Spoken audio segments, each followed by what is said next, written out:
برای تو هم تا بار پیش اومده که یک روز که خیلی کارهای سخت روزانه تو انجام دادی و مشغول بودی و حسابی جون کندی، یهو به خودت گفتی که تهش که چی؟ یه مدت فکر می‌کردم اگه هر روز بیشتر کار کنم، کمتر استراحت کنم، دیرتر بخوابم و بعدش زودتر بیدار بشم، میتونم به همه هدفام برسم. ولی خب یه جای کار رو اشتباه می‌کردم. خیلی از ماها درگیر یک دروغ بزرگ شدیم، طرز فکر حاصل، چیزی که داخل فضای مجازی روز به روز داره بیشتر میشه و ما داریم میبینیم که یک سبک اینفلوئنسری تبدیل شده. طوری شده که اکثر افراد تو این حوزه خیلی به صورت نمایشی دارن کاراشون رو انجام میدن و چیز واقعی نیست که به ما تحویل بدن. ولی آیا واقعا این میتونه ما رو به هدفمون برسونه؟ میدونم الان میخوای بگی که تو این وضعیت اگه ما سخت کار نکنیم چجوری میخوایم به هدفمون برسیم؟ داری جوک میگی؟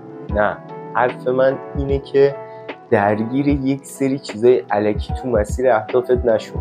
این چیزایی که دارن به ما نشون میدن داره ما رو بیشتر از هدفمون دور میکنه تا بخواد به هدفمون نزدیک. چیزی که به ما گفتن اگه زود خسته میشی یعنی تنبلی، اگه میخوای بری استراحت کنی از هدفات عقب بمونی، اگه یک آخر هفته رو برای خودت تایم بذاری یا بری تفریح، تو کلا تو مسیر جدی نیستی. ولی واقعیت اینه که این طرز فکر بیشتر از این که ما رو به اهدافمون نزدیک کنه، داره ما رو کاملا از درون نابود. مطمئنم تو همین حس رو تجربهش کردی، اون لحظه‌ای که به هدفت داری نزدیک و نزدیک‌تر میشی و از درون یه احساس خالی بودن داریم، دیگه رسیدن به اون هدف به لذت نده، حتی با اینکه به اون هدف میرسی هم دیگه هیچ لذتی برات نداره، چون کلا یادت رفته تو روند این مسیر برای چه چیزی داشتی تلاش می‌کردی.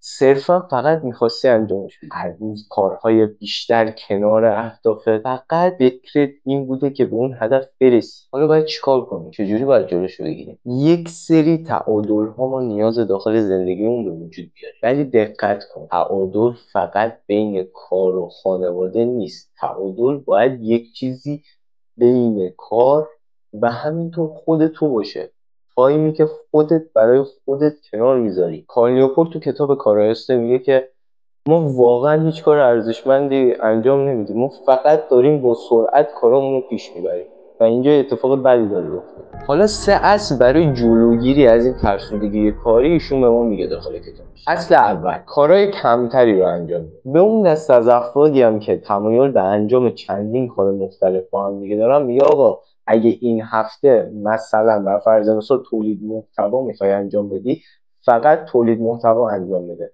هیچ کار دیگه کنارش انجام نده. همین. و بعد میگه یه جوری برنامه‌تو سازمان بندی کن که توی هفته ها، ماه ها یا حتی روزها فقط یک دونه پروژه رو انجام بدی، نه چیز اضافه‌ای. حالا شاید بگی منی که کارمندم آقا چیکار کنم؟ من که نمیتونم کار کمتری انجام بدم نسبت به بقیه. اتفاقا برای این دسته از افرادم میگه که کارهای کمتری رو تو محل کاریتون همزمان انجام بدید. شما به عنوان یک کارمند یک جا دارید کار میکنید، توی اون روز کارهای کمتری رو نسبت به کار اصلیتون انجام بدید. اگه مثلا یک سری نامه هایی که برای ماه دیگه است اما تو اون هفته انجام نده، اون هفته اون پروژه رو که دادن رو انجام بده. همین به همین سادگی. و میگه که اگه همزمان کارهای کمتری رو با هم دیگه انجام بدیم، کیفیت کارمون بالاتر میره و این تو روند انجام دادن پروژه ها خیلی تاثیر. یه مثال جالب هم در این مورد داره که آقا ما وقتی چندین کار با هم دیگه انجام میدیم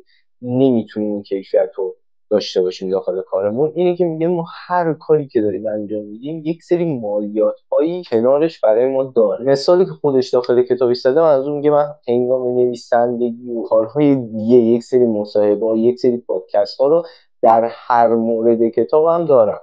یعنی اینکه وقتی میخوام وارد پروژه جدید بشم کل این کارا رو میذارم کنار و فقط پروژه جدیدمو میذارم. و میگه که وقتی شما بدون عجله یک پروژه رو پیش میبرید، هنگام انجام اون پروژه احتمالاً ایده های جدیدتری سراغتون میاد، یه استراتژی های جدیدتری رو میتونید داخل اون به کار ببرید. اصل دوم، با سرعت طبیعی کار کنید. داخل این اصل میگه که آقا با کار کردن شدید و بی‌وقفه شاید احساس خودمون یا کسی که ما رو داره میبینه فکر کنه که ما داریم خیلی کارهای زیاده رو انجام میدیم، ولی میگه این به مرور زمان نه تنها اصلا به ما کمکی نمیکنه، بلکه باعث میشه این انجام اون پروژه هم ما دچار خستگی بیشتری بشیم. غیر از این که ما داخل جنبه اقتصادیمون مشکل مواجه میشیم، مانع رسیدن ما به تمام تواناییامون میشه. اصل سوم، وسواس کیفیت داشته باشید. یا رو کیفیت کاری که شما دارید تولید میکنید کاملا وسواس داشته باشید،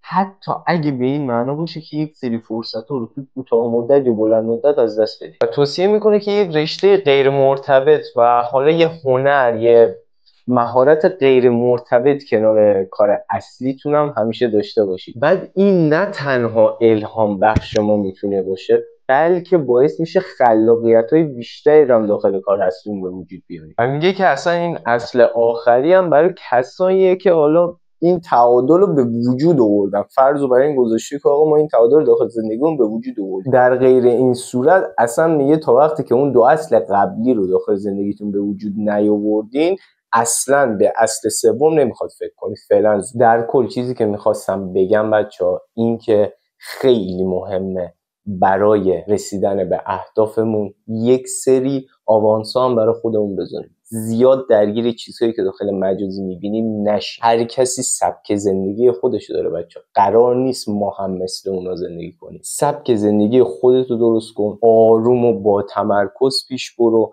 و درگیر یک سری چرت و پرتا داخل فضای مجازی نشو. همین.